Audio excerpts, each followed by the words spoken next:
fear? Fear. Do any of you guys ever have fear or worry? Yeah, man, I'll tell you. Fear of the uncertainty, fear of, gosh, I'm not good enough. I don't know about you, but I'm just keeping it real. That's another thing about me. I'm just going to be honest with who I am. I do not have it all together, but that is why I'm so passionate and confident, because what I do know is that God does. He does. I want you to know that fear last year was gripping me. Quick story. This is true. Last October, I lost my dad unexpectedly. And then within a week and a half, I lost my cousin. And then within those 2 weeks, there was some serious additional family crisis in there. And that's a lot of life to handle in a short amount of time. And so my priority, this is how I can maybe kind of relate to being a mom, but not really. My priority was my family.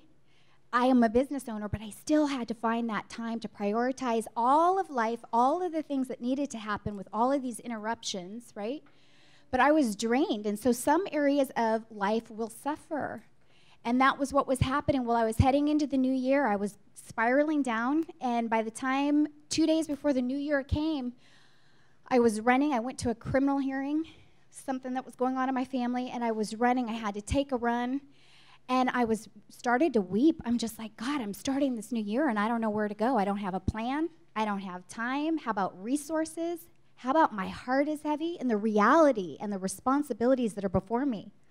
And I was running, and just as I opened my mouth to run, I wish I would have brought this pendant, but just as I was starting to open my mouth and I cried it out, I said, God, I'm afraid, and I'm so discouraged. I'm so discouraged because of the reality of my life, even though I know who my provider is.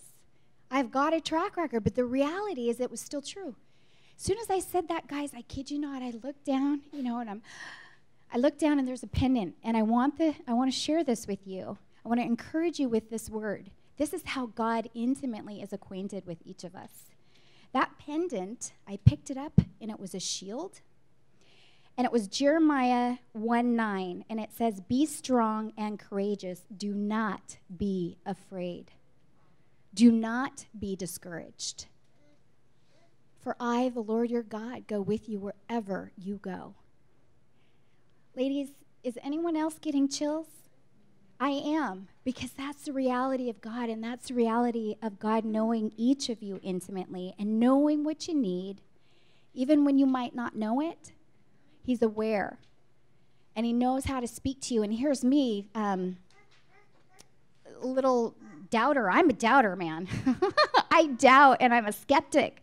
And I have put that poor guy through the ringer so many times, you see, but he has to speak to me. It's like he's got to drop something right on my head for me to know with a knowing that he is who he says he is. And that's what he has for you.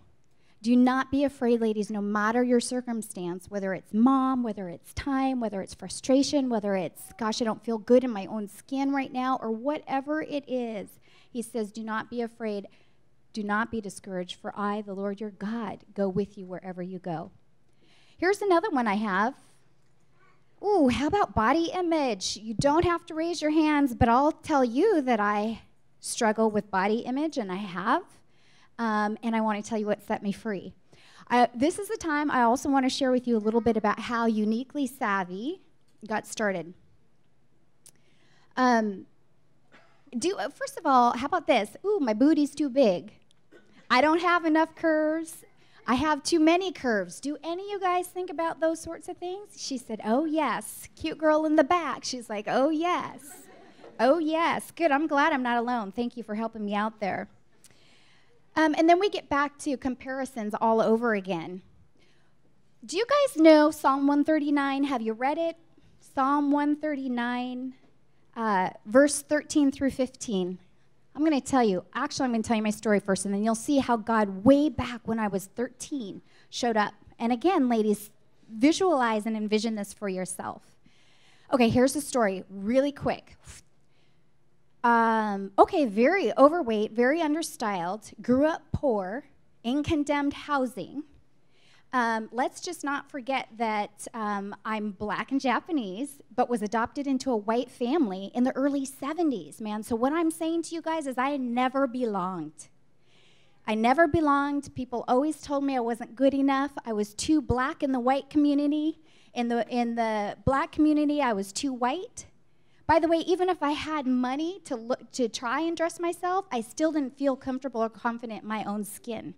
Guys, what this did is it was a vicious cycle in my mind. And so my limited thinking and belief about myself that I was not good enough. And then, by the way, my dad, who I love, and there's been lots of healing, and I can share this, my dad that passed away when I was 6, he and my mom divorced, and he took some of the other kids and left me behind. It's the best he could do. But ladies, I'm telling you, what I was growing up with, girls, is that there was something inherently wrong with me. I didn't look good. I wasn't pretty enough. I didn't have money to help myself, even if I did, and I lived in housing that was falling apart and crazy. The best thing I had for myself, the best gig I could have for myself, which is the best gig you guys can have for yourself, is to be your authentic best. Because I couldn't compete, I couldn't keep up with anything. Well, here's God. As it starts spiraling in my mind and depression is coming over, and that's a real deal. Chills again, because I had never heard this before. It's like God held a mirror to me, much like I do now for my clients, and shared with me somehow Psalm 139, which says this. Ladies, for you created my inmost being. You knit me together in my mother's womb. I praise you because I am fearfully and wonderfully, uniquely made. Does that make sense? God knows. This is, you formed me in my mother's womb. God knows your shape, your color, your big booty or not booty enough. Who knows? Who knows? But the point is, he loves it all. And he made you uniquely exactly the way you're supposed to be. Can anyone relate to that? You know, if you're quirky like I am, or if you are an introvert who wants to be a little bit more outgoing, he created your personality that way too. So it is a beautiful permission that God gives us to be comfortable and confident in our own skin, and that's where I started. And that's what he has for you today, okay? I wanted to share with you a quote that I have from this book that I was honored to co-author. And it's really about giving yourself permission to be yourself. It says, ladies, give yourself permission to be different. Stop comparing yourself to others. No one else is like you. When you know who you are authentically and give yourself permission to be, you also then give permission to others to be the same. And isn't that what we want? All of us. We really do. We want permission to be okay, and today I'm telling you, I'm giving you permission to embrace all that God has for you. Be your best, look your best, whatever that looks like, and we're going to move into that here in a few short minutes and talk about how to dress your shape and your style exactly where you are today.